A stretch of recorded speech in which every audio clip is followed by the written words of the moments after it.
Welcome back to In Black and White. I am your host, Ethan Micheal, and alongside me is none other than one of my favorite people on the entire planet, Mr. Lockhart. You were too kind. What's up, everyone? Thank you for tuning in to another episode of In Black and White.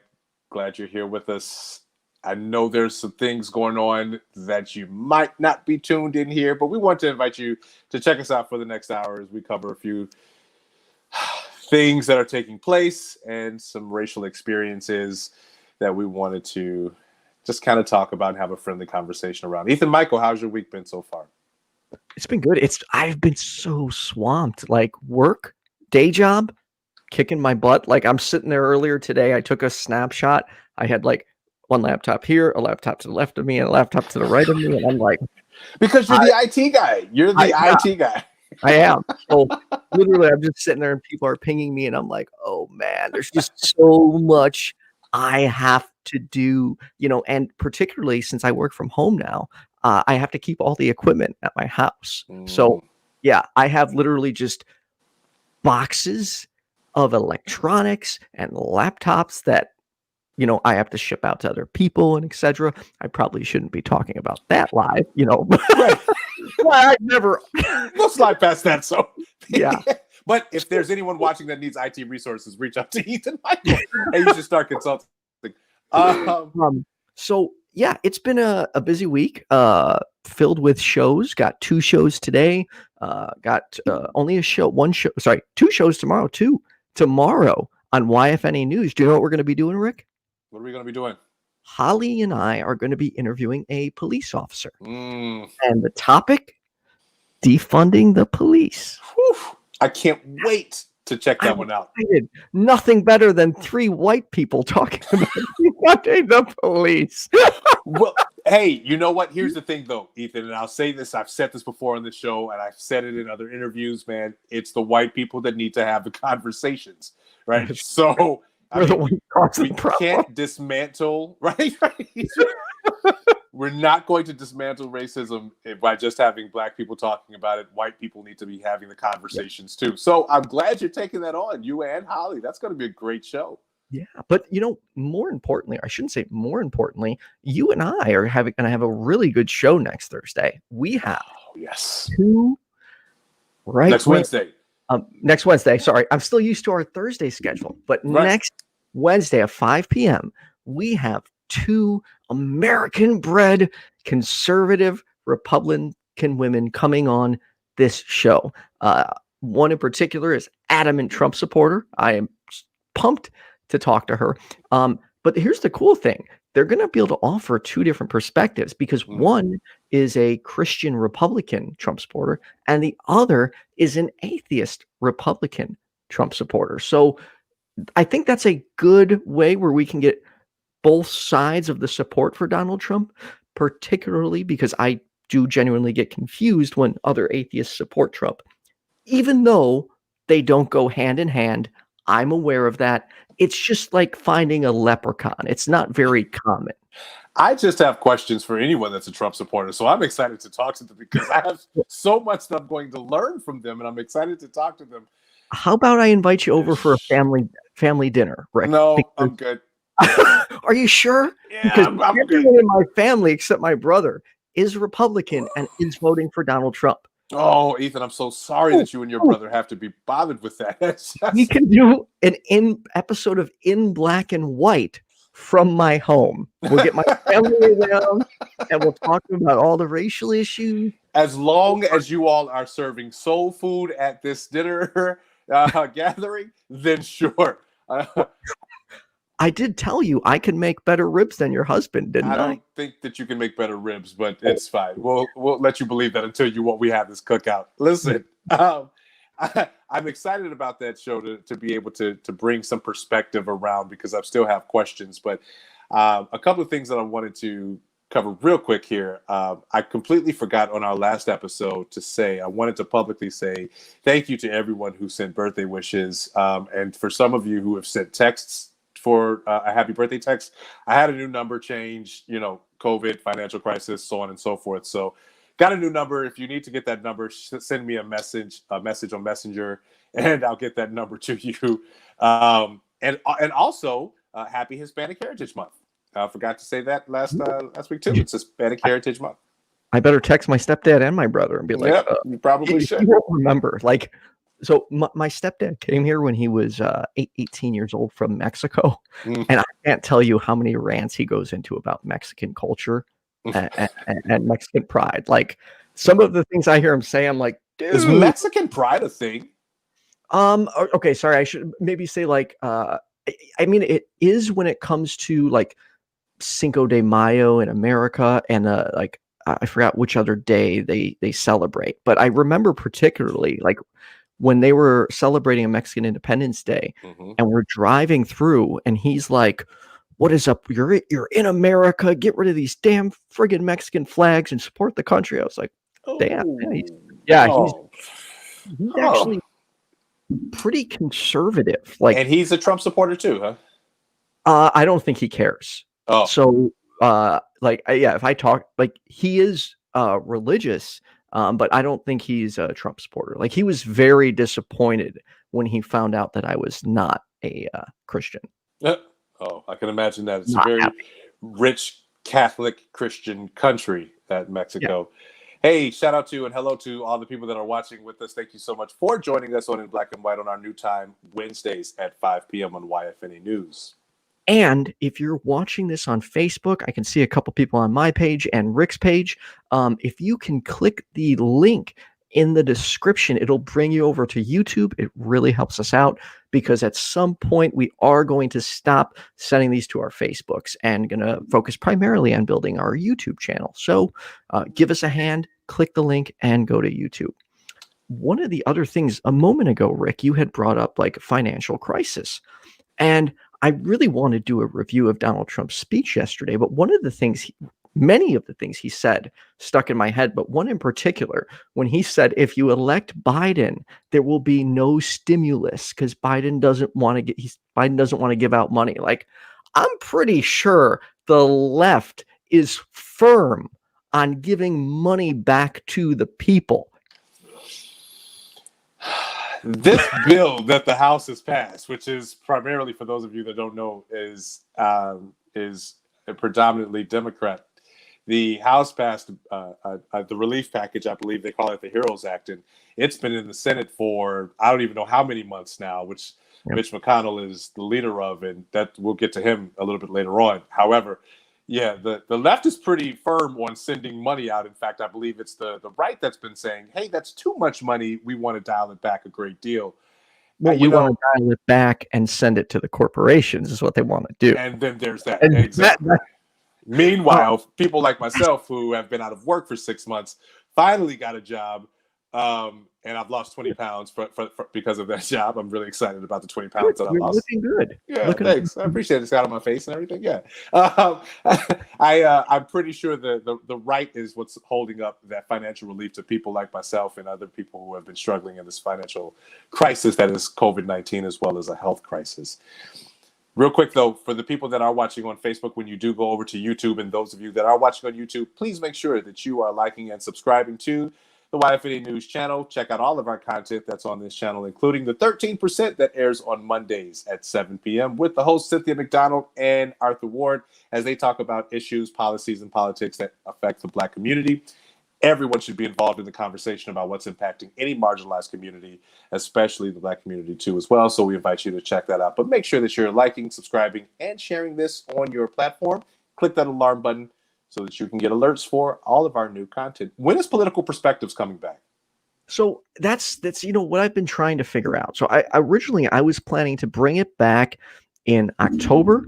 However, I'm thinking what I talked to you about in the green room is starting next week with, we're having the Trump supporters on why do you support Trump? Leading into the election for the next few weeks, In Black and White will focus on the election and the candidates and talk about them, and we'll add the call-in feature so people can, give us a call and either explain why they support Donald Trump or Biden and, share their thoughts with us. So Political Perspectives, I guess, is on hold pending what you and I decide for In Black and White over the next month. Because I don't want to necessarily bring it back. Sure. this month if you and I are doing the same thing. You know what I mean?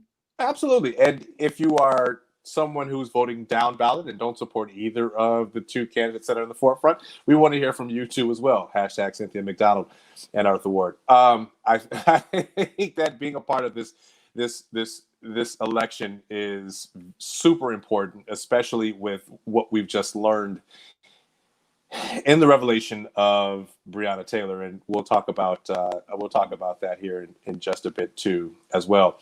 Hey, also, if in the event you are tuning in on YouTube or on Facebook, preferably YouTube, check out the Patreon links, and we have some Patreons, but I think we'll talk about that a little later on too. But I think Ethan keeps that to the end of the show. Yeah, actually, hang on, I should pull that back up so I'm ready for it.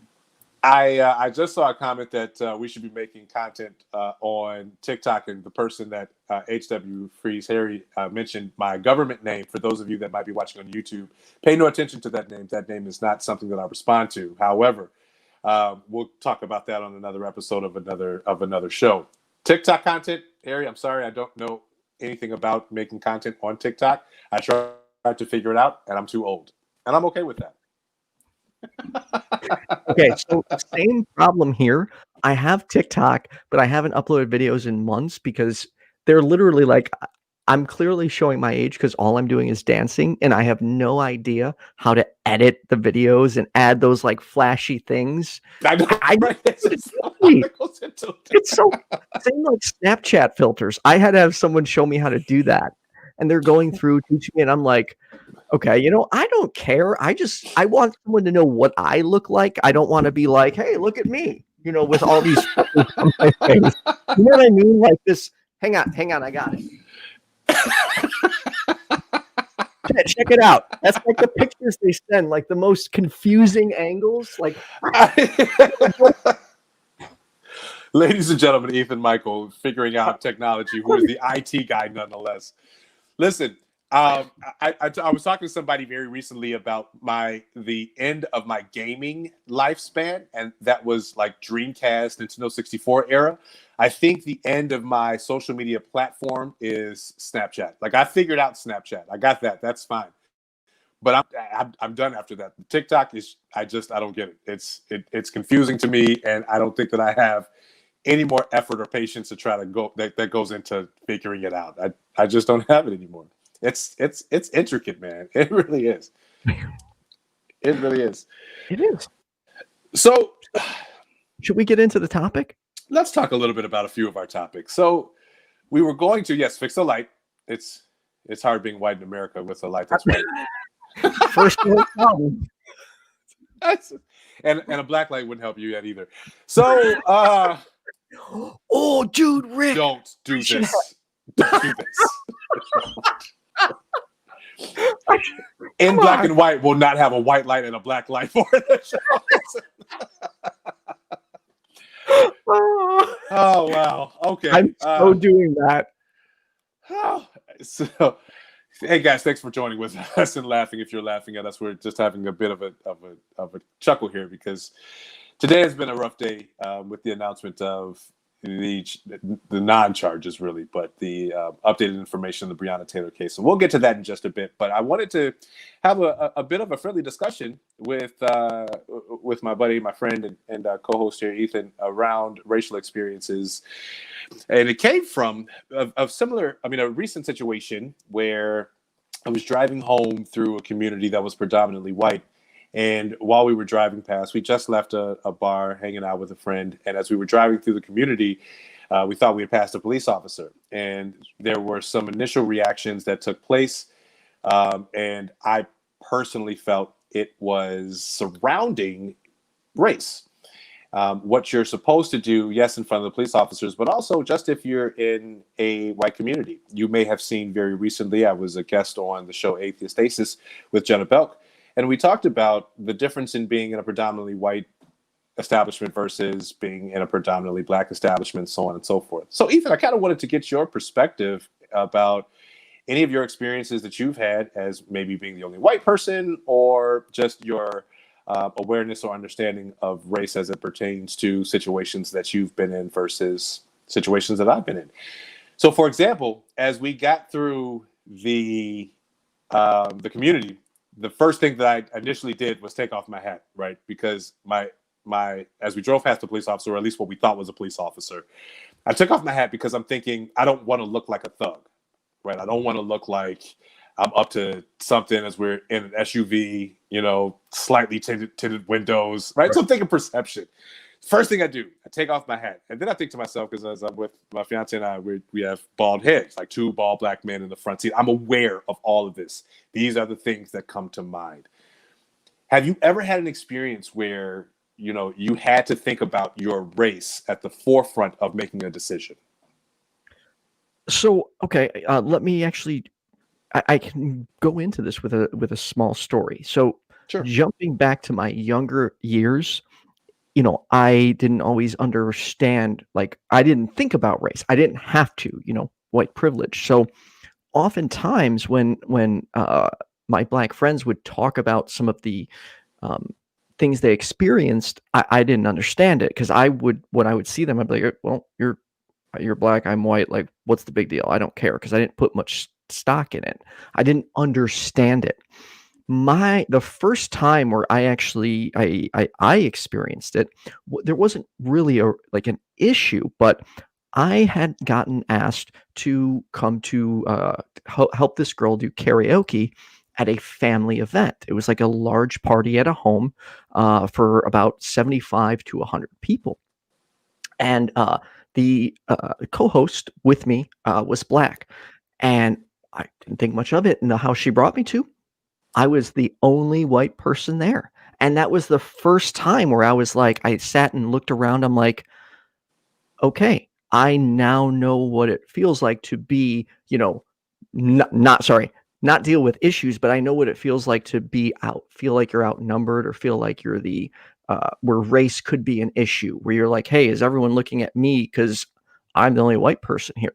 Now, granted, I in no way, I didn't feel super uncomfortable, but that was the first time where I put myself in the shoes, or tried to put myself in the shoes of a black individual, and be like, sorry, I just saw a comment. Minute Dude says, white privilege, I'm done. Dude, I'll be the first to admit I have white privilege. Like, I don't see why being aware of the privileges we do have is a problem. I mean, I can walk into a store, which I've done many times, with a backpack, hat, and hoodie on, and I don't get bothered. But I can't tell you how many times I've seen a black individual come in at the gas station or at the store later on, and it's immediately, put your bag outside. It's like, I'm thinking, like, I never had to think about these things. But as you just said, you actually have to sit there and be like, wait, do I have to take my hat off? Do I have to, adjust the way I look? These are things white people do not need to think about very often. Exactly. Have I ever been jumped for being white? I could say I was picked on in high school by a small minority of people that escalated into a fight where I was the only white person, but I don't believe I was jumped specifically because I was white. I'm not really sure where you're going with that. Yeah, I'm not too sure about that, but I will say this. I think it's very important to Heritage. Was it Heritage Wealth Planning that made the comment about? Yeah, heritage wealth planning. That it's important to be aware of of privilege in any regard. And I've said this time and time again, as I'm putting in and doing the work of understanding anti-racism, right? Putting in the anti-racism work, that I'm uncovering where privileges lie that I have the benefit of, right? And even being a male in this patriarchal society, I've uncovered, and especially with who's in the chat here, Brandywine, and my other sisters who have been an advocate for women's rights and visibility for women. There are privileges as a man that I have that I'm becoming more aware of, and it's the anti-racism work that I'm doing that has brought that to the forefront for me. So having an awareness of your privilege is essential, in fact, in being able to change how we operate as a country and as a culture and as a society. There's nothing wrong with understanding your white privilege. It's what you do with that understanding that makes a difference. having shows and conversations like this, being aware, to make changes in my own personal actions and interactions with people, and holding other people accountable for situations that are different. That's where it benefits understanding where your privilege is. When I drove through the community and I took my hat off, and I had to be aware of my race because we were in a predominantly white area. It's unfortunate that this is the reality for marginalized communities in this country, specifically Black Americans, in regards to this conversation, that we have to engage in several different environments or engagements alone, with that awareness, right? We have to be cognizant of that. I was having a conversation on Jenna Belk's show about my contribution to white supremacy, and I think there were some viewers who were, I guess, unclear about how I've contributed to white supremacy.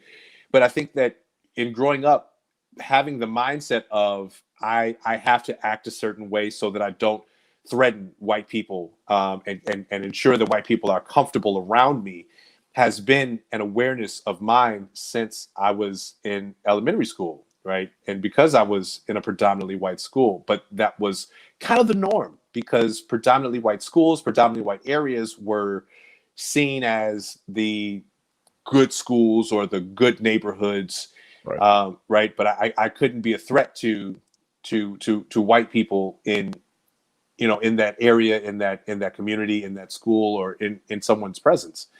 And that's the unfortunate reality that I don't think people get when we talk about race and racial awareness, that there is a cognitive, you have to have this understanding of your race when it comes to how you engage as a Black person, specifically with white people, because of the white supremacist society that we have in our country. I would like to give an analogy, or reference a quote that I heard the other day, and it said, "A man in a group, in a room surrounded by women is happy. A woman in a room surrounded by men is terrified."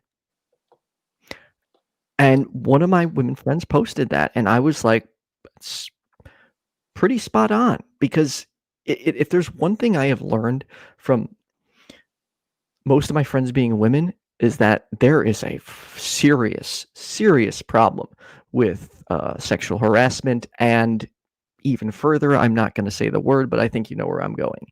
It happens too frequently. To give you an example, I invited a friend over, and I offered for her to park in the garage. And she was like, I do know you, but there are a few things I've been taught, and I don't know you well enough to do that. And I'm thinking, what are you talking about? She goes, notice my shoes are always at the door, right with my keys. She's like, and my car is always in an area where I can quickly get out. She goes, in a garage, I can't escape easily. She's like, these are things I was taught. She goes, think about the first time, we met up. She goes, you parked underground. She goes, I parked on top under a light. You never have to worry about these problems. I do. And I'm like, I felt so bad for even offering her to park in the garage. But after she pointed out, I'm like, that's horrible that people have to live like that. It sucks. I think the best commonality that I've been able to use for these racial conversations, specifically with white men, but white people in general, is that commonality, that analogy of this masculine society, this patriarchal, privileged society that we have, to kind of give some resonance around what this really looks like. But I don't think that it ever really does enough. It doesn't hold enough weight to when we talk about racial issues, specifically between Black and white, and the unfortunate circumstances that Black Americans have had to struggle and deal with in our country. However, it gives some type of a perspective, some type of a common ground in the conversations. And I strongly and always encourage people to have those conversations, because you uncover so much about someone else's perspective, specifically when it comes to marginalized communities within our country. Black people are taught day in and day out. We talk about this often, how to behave when they're pulled over, how to behave when they're in a all-white community or an all-white establishment, right? Don't stand out. Don't have this certain persona that's portrayed in news and media of this thug type of an individual. You have to be able to speak the King's English, or I think we're at the Queen's English now. I don't know. One of their Englishes, right? But you have to be articulate, and you have to sound educated. I think about the people that I've had conversations with that the general society would not think are educated enough. But I've had interviews with people that you would think, just based off of their engagement, that they're not intelligent because they don't speak the King's English, but are probably some of the smartest people that I've had conversations with. But society would never give them that because they're Black and they have this persona of being from the hood or whatever. It really is a drastic and unfair way to perceive someone specifically because of their color. So, go ahead. There's a comment that came in that I've always wanted to address, and I figure right now is the perfect time to address this. This could be a learning opportunity for me. So Nylor says it's important to first define terms for clarity of conversation. We can all be bigots, but racism is about having power over people. Black folk can't be racist without systemic power to oppress. So this is where I get confused, because I have often heard that you cannot, like, white people can experience racism. And this is where I don't understand. So the definition of racism: prejudice, discrimination, or antagonism directed against a person or people on the basis of their membership of a particular race or ethnic group. So, or the belief that different races possess distinct characteristics, abilities, or qualities, especially. Okay. Anyways, you wrote the whole thing. yeah. Okay. My point is, from that definition alone, it sounds like anyone can be a victim of racism. However, in America, white people cannot be victims of systemic racism. Is that more accurate? So, and it takes our good friend and sibling show co-host Cynthia McDonald, and probably even Arthur Ward, I've just never heard him go into this, to go through the history of that definition. Here's the thing: when it comes to systemic racism, no, white people can't be victims of systemic racism, because systemic racism was specifically designed for and you have to look at it as such, the betterment, the protection, the sustainability of white culture, which is why we have what's called white supremacy in this country. That's the original design of this culture in our country. It was designed for the sustainability of white people. So systemic racism, when we look at systemic racism, you're looking at all of these systems that were imposed to keep Black people marginalized, to keep Black people inferior to white people, to white Americans. When you look at chattel slavery, and starting with chattel slavery, moving into Jim Crow, you have to examine the intention that there was to keep the Black, which we weren't even citizens at that time, but Black Americans inferior to white people, right? So chattel slavery was that, and Jim Crow, when we moved into Jim Crow and all of the laws that were put into place, like separate but equal, and all of those things that were designed to keep Black people separate and inferior to white people. And then we moved to the systems like banking, like redlining, like all the things that became covert racism. All of these things are designed to keep Black people inferior. So when you talk about systemic racism, white people can't be victims of it, because the society that has been developed was developed to keep white people superior. Now, when we talk about racism, this one it really kind of depends on who you ask when it comes to that definition that's listed there. I think you probably got that from where? Webster? Dictionary.com. Here, I'll go to Merriam-Webster and read exactly what it says.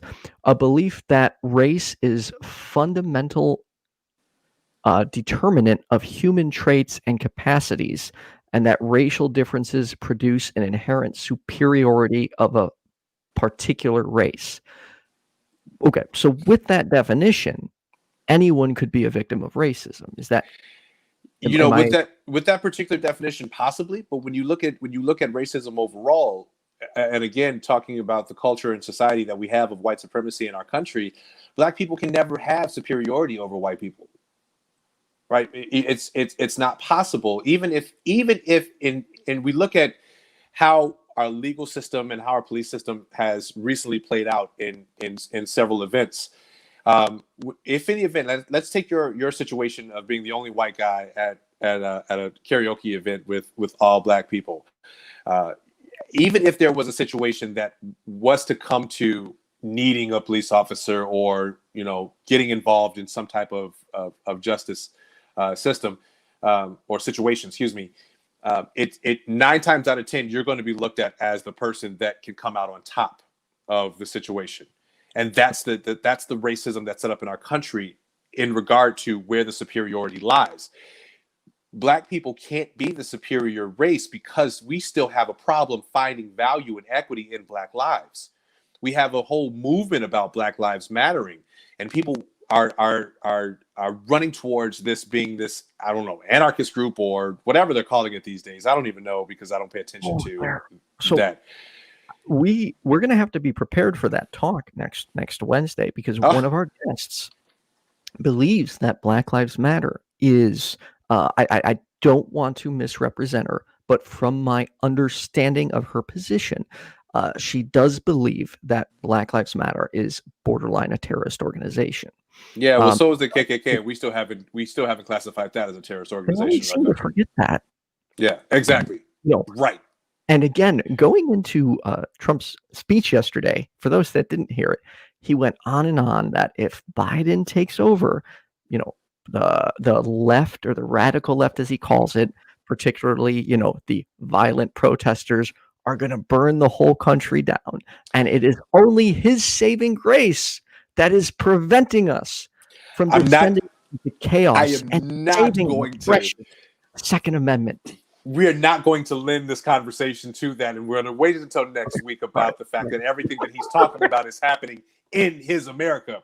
But I will say this, this is our current situation. All of this is happening in his America. So let's just put that out there. However, I can't hold anything that he says with any value, because he still won't, as we talked about before, acknowledge the fact that systemic racism is a problem in our country. He won't even acknowledge that as a leader of this country. How can he be the president for? We'll save that for next week. Anyway, so I have to remember. But that's the leader of our country right now. At least from my stance, Biden's not much better, man. Because remember, he's problematic for the Black community. What'd you say? He's problematic for the Black community. Let's be clear. If you vote for Trump, I'm probably get me on this quote. If you vote for Trump, you ain't Black or something. No, you can't say that, Joe. You can't say that. Joe. What is that, man? Stop bringing up old shit, okay? We're trying to get past the past. Sorry. You're defeating the purpose here. We still got to get Biden in office. It sucks, man. I know. I just can't help it. I am dreading putting his name on the ballot or checking him off. I don't want to do that. But anyways, we can move on. Because I'm sure we're going to have a 2-hour show next week, because we're going to be going back and forth. There's so much there to cover. And it looks like there's a great conversation going on over at YouTube. If you're watching on Facebook, please log on to click the YouTube link, join the conversation, share this on your social media platform. Let's have a conversation about racial experiences, as well as we're probably going to move into Breonna Taylor, Best Name Ever, and Heritage Wealth Planning. I haven't had a chance to go through the whole conversation that they're having, but it seems that they're having a great discussion. They are, but I wish Heritage Wealth, if you could kind of clarify where you're at on this. I'm I I'm understanding your comments, but not necessarily your opinion. So if perhaps you could say where you're at on the spectrum is the best way I can put it. And I want to respond to Angelo D's question about elaborating on the King's English. The King's English is, if I remember correctly, based on a standard that is either Mid-Atlantic or Northeastern standard of English dialect. Can we actually? Okay, I'm sorry, Rick. If you don't want to address this, we don't have to. So, to heritage wealth planning, white privilege is the rich kids who protest get arrested, and then the rich dads bail them out. Yeah, sure, that is possibly a form of privilege, but that's not the white privilege we're referring to. Right. Refer to what I said earlier. It is the ability for me to walk into a store, into a gas station, into a school with a hat, a hoodie, and a backpack on, and nobody even think or look at me twice. But the second a black person walks in, doesn't have maybe has a hoodie on. Oh, why is that hoodie baggy? They get questioned. Take the backpack off. Oh, you need to take your hat off so I can see your face. We, as white people, in most scenarios, do not suffer from that. We're not victims of that type of, let me see if I got it right, systemic racism? And discrimination. Thank you. I was going to say discrimination. Yes, exactly. Discrimination. And I think even more so to his question, here's the thing. We as a country have an issue with understanding that there is value in Black lives. And I kind of get into this before. There's a lack of equity in the Black existence and the contribution to our society that Black Americans make. Unfortunately, there's this perception that white Americans provide the best for our society and have the most equity within providing for our society. That's where white privilege is derived from. That's why there are, and with systemic racism and white supremacy being the culture and the system that we live in, therein lies where white privilege is born from. So white people aren't accused or aren't treated or aren't discriminated against because the standard is what you see in white lives or in white people in our country. Ethan made a great example. There are two different scenarios that can happen when you're Black and when you're white when you walk into a particular establishment.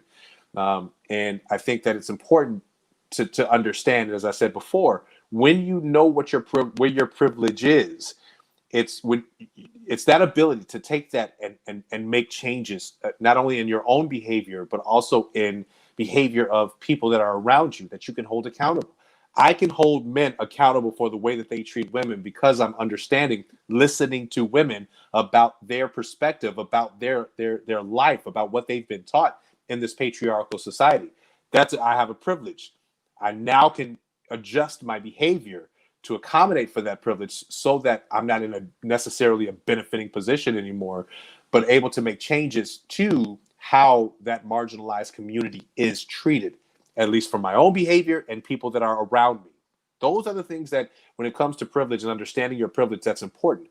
It's okay to know where your privilege lies, as long as you're using that to make changes, the necessary changes that are going to benefit and remove marginalization from other communities. Shall we get into this Breonna Taylor thing? I think you have a question? Let's jump in. I have no questions.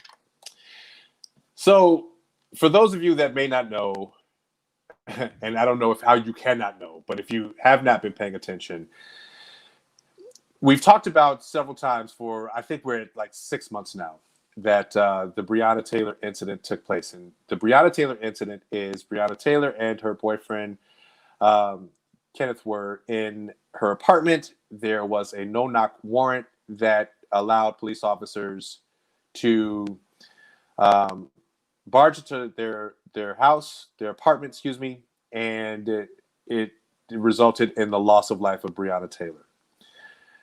There were 3 police officers that shot, it seems, and the announcement was made today that of the charges that are going to be filed or indicted, and it's a sad day in America. We've talked about the fact that we've been waiting for some type of justice for Breonna Taylor a few times on this show. And as for those of you that have been following us since we started, we started this show because of Ahmaud Taylor and the incident that happened with Ahmaud Taylor. Shortly after that, we learned about, Ahmaud Arbery. We learned about Breonna Taylor very soon after we started the show. And then we got to George Floyd. I don't even want to go through the rest of the hashtag names. So Breonna Taylor was killed in We her should have apartment. a list, and we should put it on the screen. I'm sure there's a list, Ethan. There is a list. I know there's a list, and it's upsetting. It's frustrating. It's disgusting. It's horrible to look at because that list is long. However, so the Kentucky Attorney General made the announcement today that the grand jury has decided to indict one officer with one endangerment of other residents of the apartment, and the other two officers involved in the shooting of Breonna Taylor and the death of Breonna Taylor will not be charged. There's a few things here, guys, that I'm trying my hardest to deal with.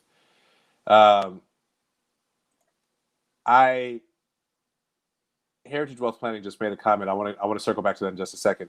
But I need to say for just real briefly, it's exhausting. And I've said before, it's exhausting to have these conversations. It's exhausting to talk about this. It's exhausting to have to continuously convince people that systemic racism exists. It's disheartening. We should all in this country have an understanding that each one of our lives has merit and has value and has equity. But here we are facing a system that time and time again, and I'm going to say it like this, shits on its Black citizens. Time and time again. Continues to shit on its Black citizens. And for those of you that may think that because Daniel Cameron was the Attorney General and he is a Black man, let me be clear, and I posted this on my page, Daniel Cameron is in bed with Mitch McConnell.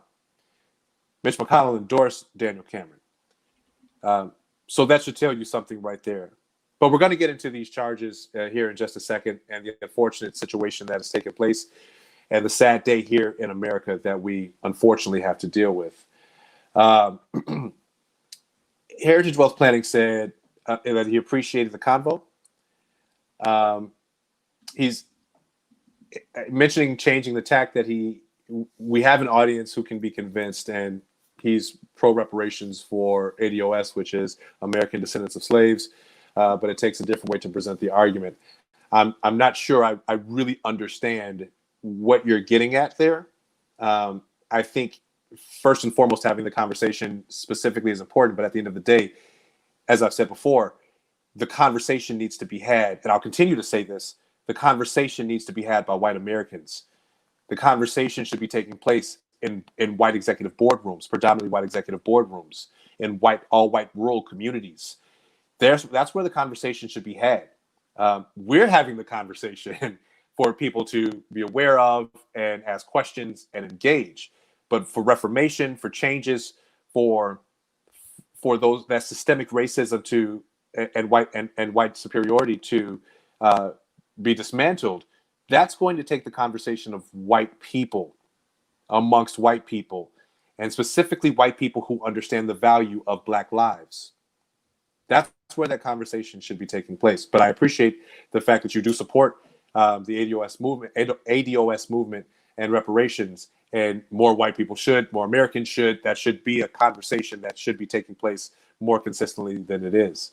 But I don't know if I necessarily really understand the place that you were going with that. But so Ethan, here we are, man. I saw this today, and it was like another gut punch. It really was. How? I was going to say, can you? How does it make you feel? Because I don't know. Yeah, there's a few things here, man.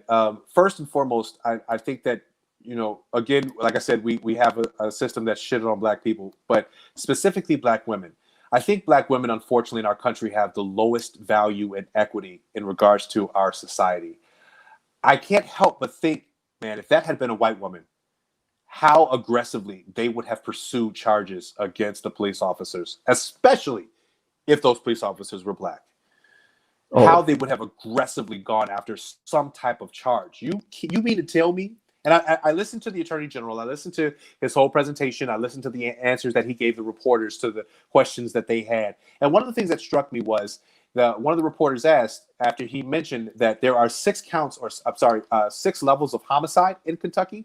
None of them applied to the situation because her boyfriend Kenneth fired a shot, and they returned fire.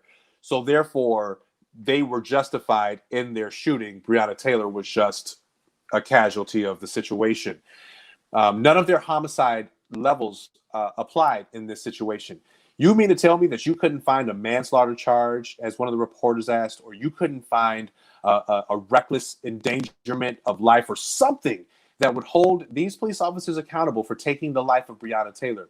At the end of the day, there is a family grieving for the loss of this beautiful soul. I don't know if you've seen the documentary. I think New York Times has a documentary on Hulu that has accounts of her and her life. I really think that the grand jury should have had a chance to see that, right? Had a chance to really get an understanding of the value of her life, what she was doing, where she was going in her life, where she had plans to do, so that they understood it wasn't just someone who got shot. Furthermore, the fact that we have a grand jury that we don't know if it was Breonna's peers, because grand juries are held in secret. There are so many things with this that need to be changed, and here we are at a crossroad of a chance to possibly make some changes on the heels of an election coming up in November. Kentucky, anyone that's in Kentucky that might be watching this, Mitch McConnell is up for re-election in November. Your Attorney General is up for election, I believe, in 2023. Here's your chance to make some changes. If you're out there protesting and damaging the city, which is probably going to happen, and at this point, I don't even know. I'm not a fan of violence. I don't encourage violence. When it comes to protesting. But at this point, I've said it before, I understand it. Man, people are pissed. People are frustrated. You continue to shit on an entire culture of citizens in this country. What do you expect to happen? Like, what do you expect to happen? Especially when jumping back, when people like Colin Kaepernick kneel and they freak out. You can't protest like that. Like, okay, well, you know what? If you keep shutting down black people when they're protesting in the most civil way possible, eventually it's going to boil over and they're going to bring it to the next level. And it's not even just black people, Ethan. I mean, here's the thing that I've said this before. We've had these. You look at the history of black people trying to change our culture and our society, right? There have been protests. Black people have tried everything. They have tried everything.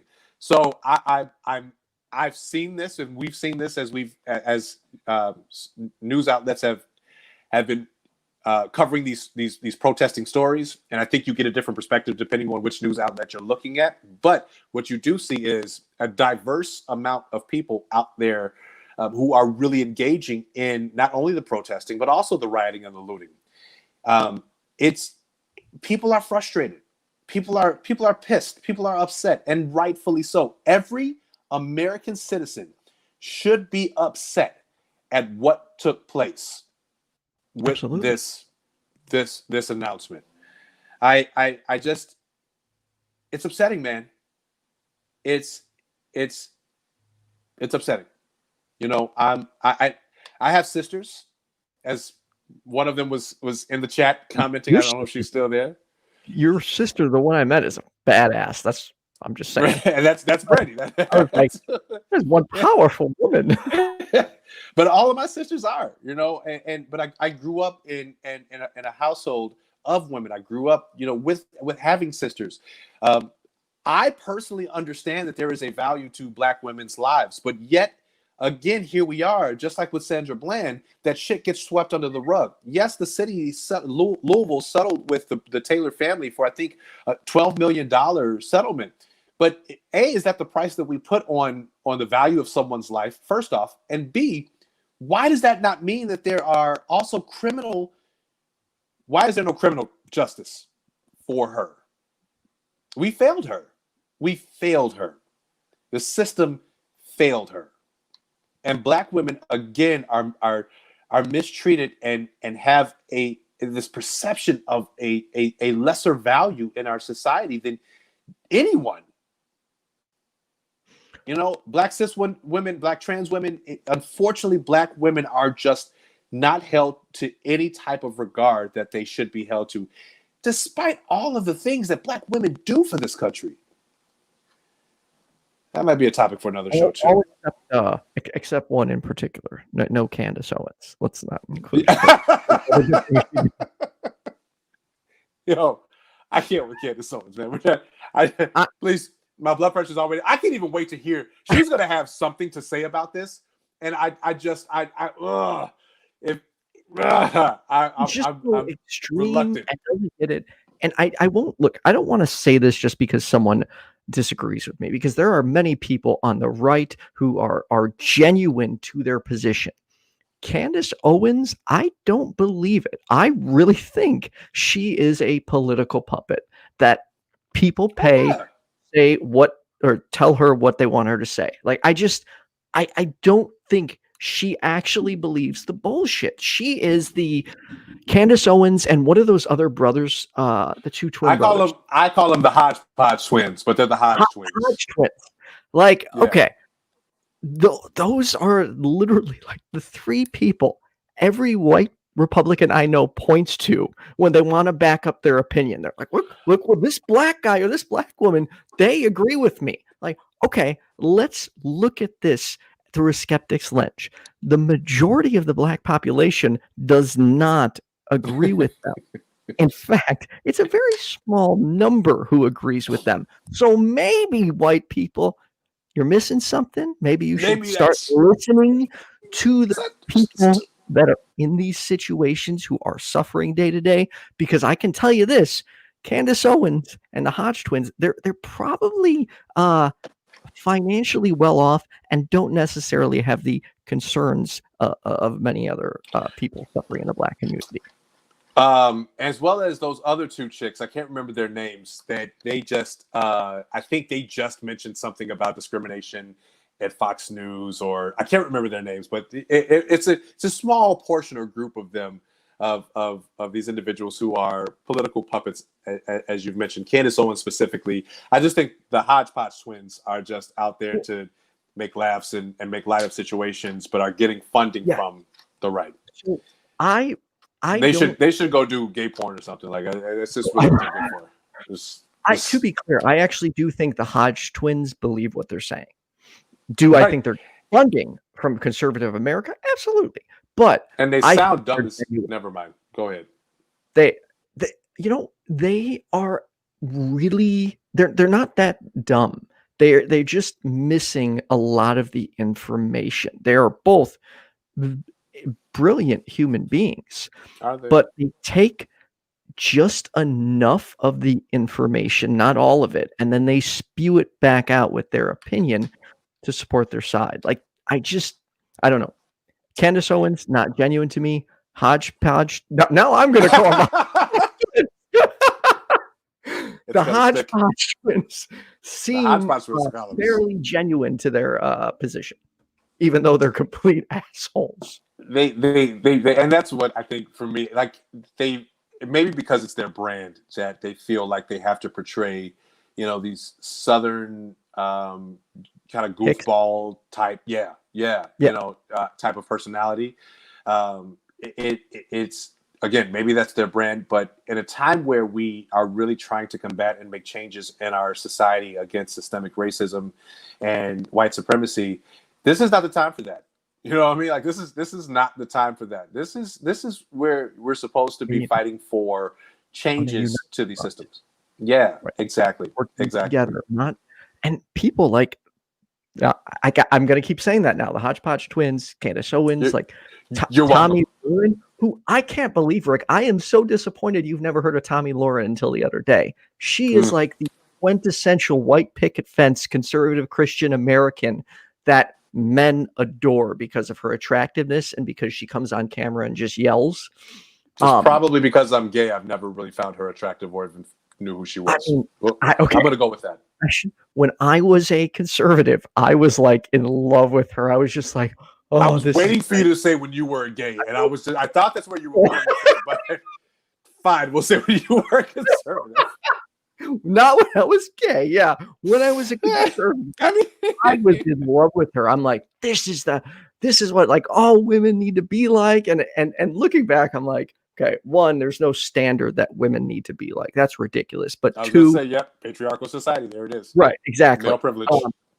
And that's the other thing, that little things like that, like being aware of white privilege, being aware of the patriarchy. Like I wasn't aware of those things when I was a conservative. I thought it was all made up, because I would use that argument that, look, if we look at the laws in place, there's no specific law that you could point to that is directly, attacking the Black community or, women. I didn't understand all the years and baggage that this country has that impacts Black people. Like the system is not set up for them. And I'd like to, it's, to me, the best way to explain systemic racism would be to, for example, let's say, Rick, right now, you and I create in our backyard, we create the biggest like dog playground ever. Dogs live there. Let me just interject and say, for those of you that are watching, Ethan and I don't have a backyard together, just so you know. Did I say that? You said our backyard. Oh, I just like want to put that out there. Backyards. Yeah, and by the way, Randolph, I would recommend, if you haven't checked out Tom, not that I want to send people to Tommy Lauren, but she is like just very, very in your face, right wing. The left is going to destroying this country. They're burning it down. She's like a President Trump, like repeat puppet, like Law and Order, those crappy, annoying comments. Oh, God. Anyway, so, but before you do, let me just say real quick, for those of you that are watching that might have questions about this, I've said it before and I'll say it again. This bipartisan system that we have in our country does not support the well-being or benefit of Black people, neither the left or the right. Okay, so please don't rely on either of those two as your argument basis for helping or supporting the Black community. The only thing I attribute to the Democratic or the right, to the left side, is the fact that they will actually voice or vocalize that systemic racism is a problem in our country. That's it. Historically, neither system, neither party, neither partisan has been a support to the benefit and well-being of the Black community. All right. So, dog park in the backyard. Go ahead. Oh, yeah. So, okay. So, for we have this dog park where the dogs live each and every day. So let's say we've had this thing for 100 years, and it's always dogs breeding and living in there, and that's it. And then all of a sudden, we bring cats in. Now, are there any laws in there, or do we have any rules in place restricting cats, or directly impacting them? No, but it is set up for the dogs, not the cats. Is that accurate, or is my analogy totally off? Actually, that was a really good analogy, Ethan. I think I'm going to take that moving forward. Like that was great. You came up with that all yourself. Finally, the brain does something. That's great. And for people, and listen, this is why that's going to be, I want you to take this on the road, Ethan. I really do. Because, when it comes to white Americans, if nothing else, I will tell you that white Americans value pets over Black people. So I think that's actually going to be the best analogy to use for people to understand the difference. And you heard it here first in Black and White. Yes, absolutely. That was a great analogy. So white people, take that with you. Utilize that analogy to explain the way that our society is set up. Well done, Ethan. Thanks. Okay. So on that note, we're out of here, because that was a great way to close it. That was, I was going to say, no, actually, it really was. But at the end of the day, real quick, I think, for those of you all who are, Randolph, that's not true. Cats are not smarter than dogs. Dogs are the best. No, it could actually possibly be. I'm just a dog person. Ethan's a cat person. So here we are. Band-Aid, where are you? Here we are on the reverse side of this. The system is set up for dogs, which I appreciate. and here come the cats with no benefit to the system, and enter Ethan. It's a reverse role there. Hey, listen, for those of you that are watching, share this on your platforms. Get involved in the conversations when it comes to race and racial experiences. Continue to discuss these issues, because we're not going to be able to make changes until we bring it to the forefront. As you've heard me say, gaslighting racism is detrimental for our country, and we have an administration and leadership who unfortunately gaslights racism consistently, and that's dangerous. That's dangerous.